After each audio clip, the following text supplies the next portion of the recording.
வணக்கத்துடன் pepper and salt news என்கின்ற இந்த வலையொலியில் உங்களை சந்திப்பதில் நான் மகிழ்ச்சி அடைகின்றேன். எங்களுடைய வலையொலியை பகிர்ந்தளியுங்கள் என்று சொல்லி என்னுடைய குரல்கள் தான் தண்ணீர் இல்லாமல் வற்றிவிட்டது. நீங்கள் பகிர்ந்தளிப்பீர்கள் என்ற நம்பிக்கை எனக்கு இன்னும் இருக்கிறது. நீங்கள் தவறுதலாக பெப்பர் அண்ட் சால்ட் டிவி என்கின்ற வலையொலியை பகிர்ந்தளித்து கொண்டிருக்கிறீர்கள் என்பதையும் நான் பதிவு செய்ய கடமைப்பட்டிருக்கிறேன். தயவு செய்து பெப்பர் அண்ட் சால்ட் நியூஸ் என்கின்ற இந்த வலையொலியை பகிர்ந்தளியுங்கள். நாங்கள் வெளியிடக்கூடிய பல காணொளிகள் உங்களை வந்தடைவதற்கான ஒரு களத்தை எட்டும். நான் எப்பொழுதுமே தமிழர் தாயகத்தை மையப்படுத்திய செய்திகளுக்கு முதன்மை கொடுப்பேன். நீங்கள் எங்களுடைய வலையொலியை பார்க்கக்கூடிய அந்த பார்வையாளர்களுடைய பட்டியலை எடுத்துக்கொள்வீர்கள் என்றால் தமிழர் தாயகத்தை மையப்படுத்திய சொந்தங்கள் தான் அதிகமாக இருக்கும். அவர்கள்தான் பெருவாரியாக எனக்கு ஆதரவை கொடுத்து கொண்டிருக்கிறார்கள். எனவே தமிழர் தாயகத்தை மையப்படுத்திய செய்தியை ஒருவன் எடுத்து வைக்கிறான் என்பது அவர்களுக்கு பெருமை அல்ல. தமிழர் தாயகத்தை மையப்படுத்திய செய்தியை பேசுவதற்கு எனக்கு ஒரு களம் கொடுத்திருக்கப்பட்டிருக்கிறது என்பது எனக்கு பெருமைதானே. எனவேதான் தொடர்ச்சியாக 4 ஆண்டுகளாக அது சார்ந்த கருத்துக்களைத்தான் பதிவிட்டு கொண்டிருக்கின்றேன். பல விமர்சனங்கள், பலவிதமான எதிர்ப்புகள், பலவிதமான நிதி சார்ந்த சிக்கல்கள், இவைகள் அனைத்தும் வந்தபொழுதும் அது சார்ந்த கருத்துக்களிலிருந்து நான் பின்வாங்கவில்லை. நான் அடிக்கடி ஒன்றை மட்டும் குறிப்பிடுவேன். அது என்னவென்றால், அதாவது தமிழர் தாயகத்திற்கான விடிவு எழுதப்பட வேண்டுமென்றால் இந்திய பேரரசு அதற்கான களத்தை எடுக்க வேண்டும். இந்திய பேரரசு அதற்கான களத்தை எடுத்தால் மட்டும்தான் தமிழர்களுக்கான விடிவு சாத்தியப்படும் என்கின்ற கருத்தை நான் பதிவிட்டு கொண்டே வருகின்றேன். தற்பொழுது ஆண்டு கொண்டிருக்கக்கூடிய இந்திய பேரரசு பல விடயங்களில் தமிழர் தாயகத்தை மையப்படுத்திய செய்திகளுக்கு முதன்மை கொடுத்து பயணித்து கொண்டிருக்கிறார்கள், அல்லது முதன்மை எடுத்து பயணித்து கொண்டிருக்கின்றார்கள். இதுவரை 13வது சட்ட திருத்தத்தை மையப்படுத்திய செய்திகள் வலுவடைந்து கொண்டிருக்கக்கூடிய சூழலில் தற்பொழுது ஆட்சி பீடத்தில் ஏறி இருக்கக்கூடிய அனுரா அவர்களுடைய ஆட்சியில் இருக்கக்கூடிய அமைச்சர் ஒருவர் குறிப்பிட்டிருக்கின்றார், நாங்கள் புதிய சாராம்சத்தோடு ஒரு தீர்மானத்தை கொண்டு வந்து அந்த தீர்மானத்தின் அடிப்படையில் தமிழர்களுக்கான தீர்வை நாங்கள் முன்வைப்பதற்கான களத்தை எடுக்க இருக்கிறோம் என்று அறிவித்திருக்கிறார். இது ஒரு நிம்மதியாக பார்க்கப்படுகிறது என்பதை விட ஒரு மகிழ்ச்சியாக பார்க்கப்படுகிறது. அனுரா செயல்பட ஆரம்பித்திருக்கக்கூடிய விடயமும் அவர் எடுத்துக்கொண்டு பயணிக்கக்கூடிய களங்களும் ஒரு மாற்றத்திற்கான அறிகுறியை எழுத தொடங்கி இருக்கிறது என்பதில் மாற்று கருத்தல்ல.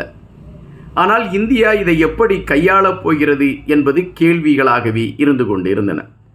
தற்பொழுது டெல்லியில் ஆண்டு கொண்டிருக்கக்கூடிய கட்சியை மையப்படுத்தியவர்கள் பேசக்கூடிய பல பதிவுகள் தமிழர் தாயகத்தை மையப்படுத்திய கருத்துகளுக்கு அவர்கள் ஆதரவு கொடுக்கக்கூடிய களங்களை எடுத்துக்கொண்டு பேசுகிறார்கள் என்பதை நாம் கடந்த சில நாட்களாக பார்க்க முடிகின்றது. அப்படி என்றால் இந்திய அரசாங்கம் தமிழர் தாயகத்தில் ஒரு மாற்றத்தின் விதைகளை விதைப்பதற்கான ஒரு களத்தை எடுத்துக்கொண்டு பயணிக்க ஆரம்பித்திருக்கிறதா என்கின்ற கேள்வி மனதிற்குள் எழும்புகின்றன. காரணம், சூழலும் செயல்படக்கூடிய விடயங்களும் ஏறக்குறைய அது சார்ந்து பயணிக்கப்படுகிறது என்பதை நாம் புரிய வேண்டியதிருக்கிறது, அல்லது நாம் தெரிந்து கொள்ள வேண்டியதிருக்கிறது. தற்பொழுது நேற்று நான் ஒரு காணொலியை வெளியிட்டேன். நேற்று அல்லது அதற்கு முந்தைய நாள் என்று நினைக்கின்றேன்.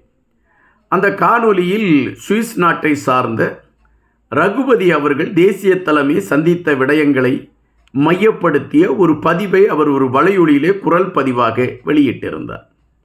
அந்த பதிவை கேட்கின்ற பொழுது அதில் ஒரு உண்மை இருக்கிறது என்கின்ற எண்ணம் மனதிற்குள் வந்தது.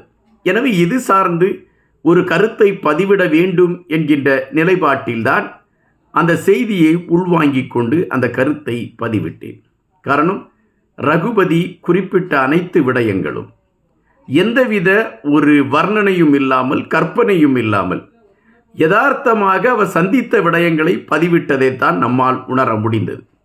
எனவே அது சார்ந்த கருத்தை எடுத்து வைக்க வேண்டும் என்று நினைத்தோம், எடுத்து வைத்தோம். அதற்கு பெருவாரியான வரவேற்பு கிடைத்தது. பலர் அந்த காணொலியை பார்த்திருந்தார்கள், பலர் பாராட்டியிருந்தார்கள். ஆனால் ஒரு நண்பர் நமக்கு ஒரு கருத்தை அனுப்பியிருந்தார். அந்த கருத்தில் அவர் குறிப்பிட்டிருந்ததை நான் அப்படியே உங்களிடம் சொல்கின்றேன். நீங்கள் குறிப்பிடுவது போல பல விடயங்கள் உண்மையாகவே நடந்து கொண்டு இருக்கின்றன. தற்பொழுது 3 நாடுகள் தேசிய தலைமையை பாதுகாத்து தேசிய தலைமை கொண்டு வருவதற்கான முயற்சிகளை எடுத்துக்கொண்டு இருக்கிறது. அதன் பின்புலத்தில் நார்வேயும் இருக்கிறது, இந்தியாவும் இருக்கிறது. இந்தியாவை பொறுத்தமட்டில் தேசிய தலைமை இப்பொழுது வரவேண்டும் என்கின்ற நிலைப்பாடு அவர்கள் மனதிலே ஆழமாக எழும்பிவிட்டது. காரணம், இலங்கையில் பிற நாட்டை சார்ந்தவர்கள் கால்பதிக்கக்கூடிய களங்கள் தடுக்கப்பட வேண்டுமென்றால் வேறு பல விடயங்கள் அங்கு நடந்தேற வேண்டிய ஒரு களத்தில் இருக்கிறது.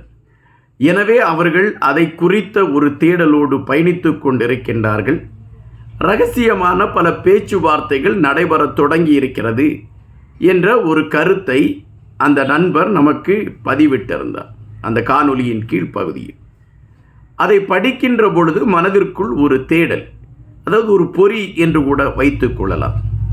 எப்படி நாம் ஒரு தீவிரமாக ஒரு இலக்கை நோக்கி சென்று கொண்டிருக்கின்றோம், அந்த இலக்கு தெரியுமா என்கின்ற களம் நமக்கு தெரியாது.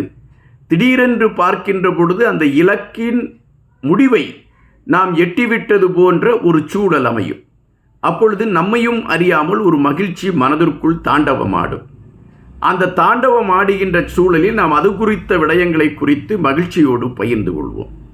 அப்படித்தான் இந்த நண்பருடைய கருத்தும் இருந்ததாக என் மனதிற்குள் பட்டது. எனவே அந்த கருத்துகள் அனைத்தையும் உள்வாங்கிக் கொண்டு நெடுநேரமாக யோசித்தேன்.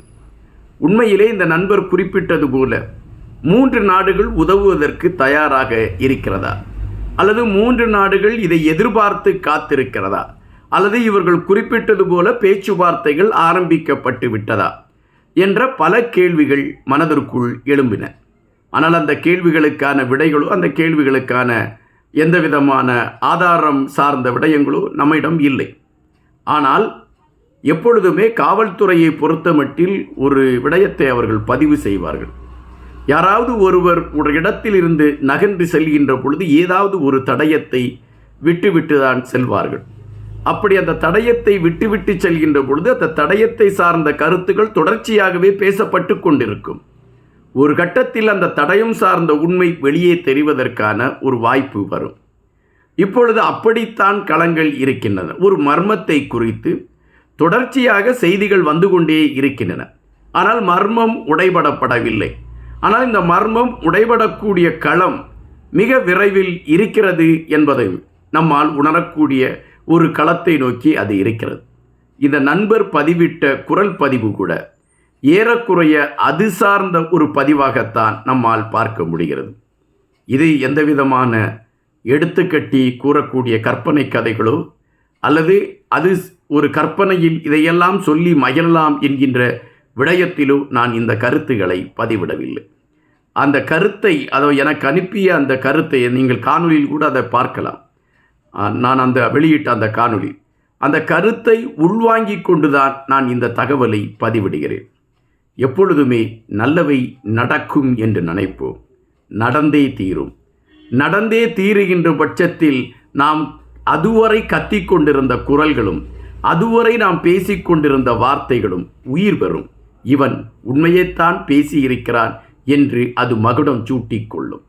நன்றியுடன் இன்பம்.